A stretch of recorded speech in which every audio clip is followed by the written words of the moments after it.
konting pregnancy update, ayun, nagpa-pelvic ultrasound na nga ako. And, ayan, itong importante talaga mga yaba ko.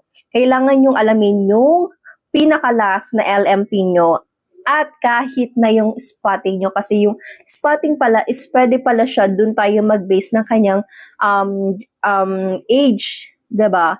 Kasi akin, hindi ko, kasalanan ko din naman kasi nga hindi din naman ako natanong sa center kung nag-spotting ako. Ang tinanong lang sa akin is last menstruation ko. Ayun. So, yun ang binigay ko, which is hindi pala nagtali doon yung age ni baby. Nagtali siya doon, mas malapit sa spotting ko. So, ngayon mga mi, kung hindi pa kayo nagpapacheck up, isipin nyo na kung nag-spotting kayo kasi doon mas maganda at mas accurate yung age ni baby kaysa doon sa last menstruation nyo. O, di ba nakakapraning? Kaya, ako, na-advance yung yung mga iniinom kong gamot.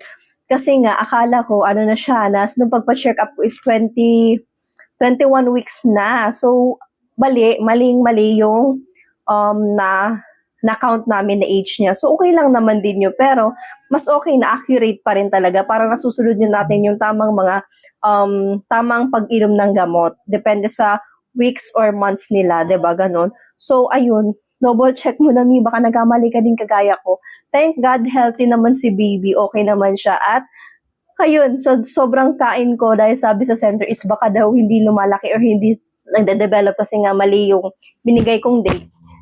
Naging malaki si baby, pero okay lang din naman yun. Kayang-kaya ko na din i-diet yun. So, good thing is, normal lahat si baby. And, healthy siya at, ayun, diet na din pag may time. Pero okay lang naman, 5 months pa lang din naman si baby. Caring pa natin yan mag-diet bago tayo mangitlog. Ayun, di ba? Ayun lang naman, share ko lang. At mga mi, kung kaya nyo lang din naman, bubula naman ang buntis na to, kung kaya nyo lang din naman mag-private OB, mas maganda na mag-private na kayo para mas sure and secure kayo ni baby.